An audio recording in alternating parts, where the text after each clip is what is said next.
Salam.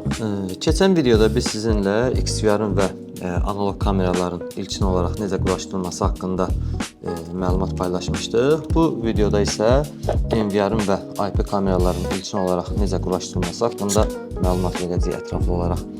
Demək, IP kameralarda NVR, switch və IP kamera. Bəzi NVR-ların özləri koyil, NVR-larda olur. Onlarda artıq switch-ə ehtiyac olmur. Birbaşa kameralara başlıqları vurulur, quraşdırılır. NVR-ın özünə NVR-da 4-lü, 8-li və yaxud da 16-lıq portlarına uyğun çıxışlar olur. Birbaşa quraşdırılır NVR-ə. Amma ən çox belə deyə istifadə olunan NVR-lar switch ilə istifadə olunanlardır. İlkin olaraq IP kamerada nə deyək?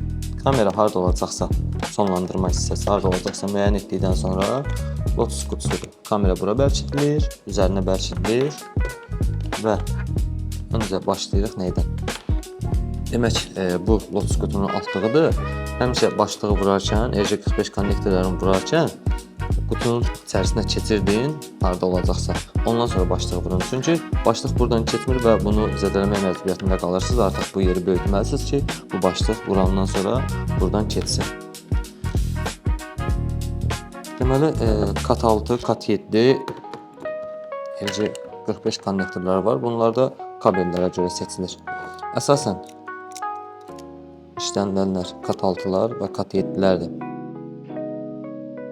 Kabel soyarkən əsas analoglarda dediyim kimi yenə üzərini soyarkən diqqət yetirin ki, içəridəki xətləri zədəlməyəsiniz. Başlıqların da RJ45 konnektorlarında vurulmasının bir neçə qaydası var.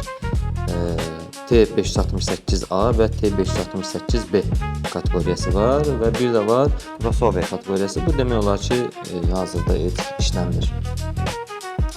Əsasən ən geniş yayılan B kateqoriyasıdır. Burada da rəng ardıcıllığı bu qaydadadır.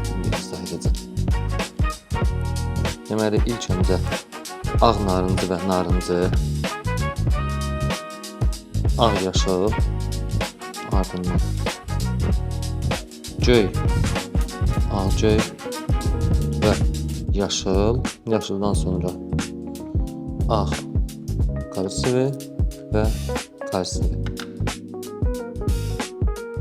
Həmişə çalışın ki, burada bir nüans var. Kabelin üstün biraz qabağa çəkəsiniz. Çünki RJ45 konnektorların üzərində kabelin arxa hissəsini sıxmaq üçün bir yer var.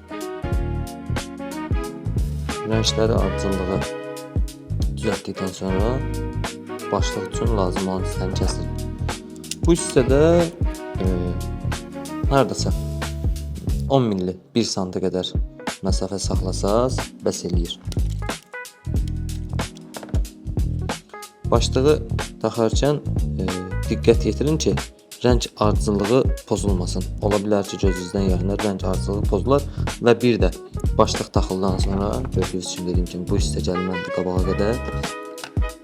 Ön hissəsindən konnektorun baxın, bütün kabellərin içəridə olan 8 ədəd kabellərin hamısının başlığını görməlisiniz ki, tam bu hissəyə gəlib çatıb.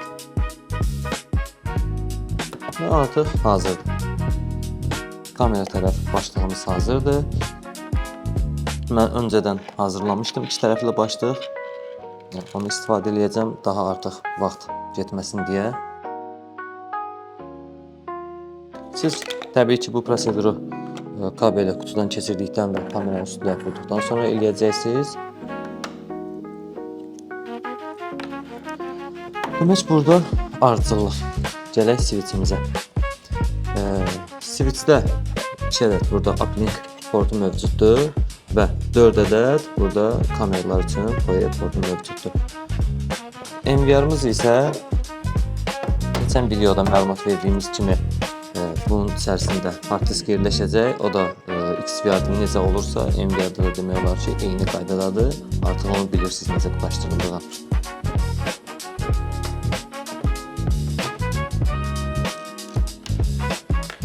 Və diqqət etdirəcəyimiz nöqtələrdən biri də kameranın üzərində olan qoruyucu balondur. Deməli, bu balonun quraşdırılması ilk öncə bu hissə taxılır. Sonra bu hissə və burada olan rezin. Bu isə kameranın üzərinə keçirilir. Demək, konnektoru taxdınız, balonu bağladınız, növbəti hissə rezin keçdi yerinə və sıxdınız.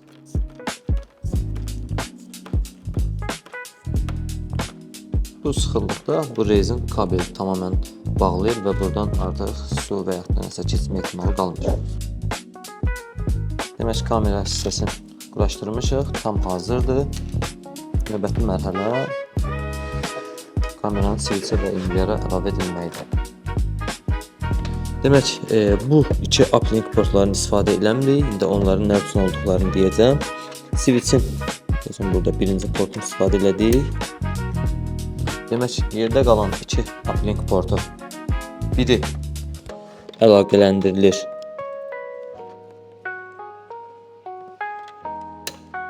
NVR-la.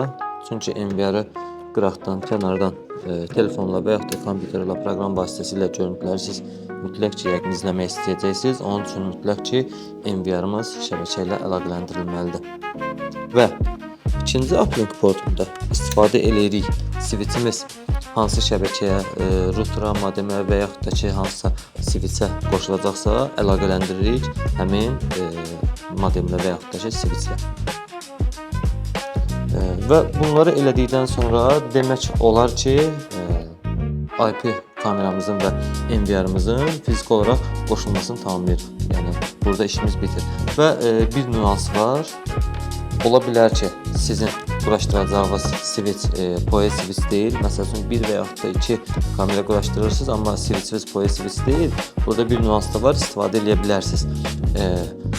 Başlıqları vurdunuz, switchin portlarına taxdınız və bundan sonra istifadə edəcəyiniz adapterlar olmalıdır.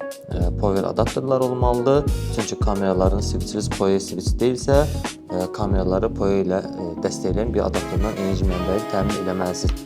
Və burada bir şey də var, onu da izah edeyim sizə. Demək, ola bilər ki, məsafə uzaq olar və yaxud da belə deyək, normaldan olan, məsəl üçün, kabelindən və switchin o PoE-ni kameraya çatdırması üçün olan məsafə biraz uzaq olar. Burada switchimizin modları var. Extend və default modları var. Onlar da dəyişməklə məsafəyə görə artıra bilərsiniz. Normalda, məsələn, 200-dürsə, o məsafəni artırıb eləyə bilərsiniz 250, belə deyək. Daha doğrusu, yəni 100, 120 o məsafələrdə qoşulmalıdır. Və ondan yuxarı məsafələrdə isə artıq switchin bu funksiyalarından istifadə etməlisiniz. Və bu funksiyaları da ola bilər ki, istifadə edəsiniz, amma sizin kabeliniz və kameranızda keyfiyyətli olmalıdır ki, bu switchin PoE çatdırsa belə, ola bilər ki, kabeliniz keyfiyyətli olmasın, sizə görüntü verməsin. Yəni, bundan istifadə edirsinizsə, məsafəniz də uzaqdırsa, siz nəzərə almalısınız ki, kabelinizdə keyfiyyətli kabel olsun. Bu qədər, yəni NVR-ın və IP kameranın qoşulması, texniki və fiziki cəhətdən qoşulması bu qədərdir. Gələn növbəti videolarda isə sizə XVR-ın və NVR-ın analoq və yəni IP kameraların soft tərəfi, inteqrasiya tərəfi necə quraşdırılır, kameraların yaddaşın yazılması, telefona, kompüterə əlavə olunması və softla bağlı nələr varsa onları izah edəcəyik.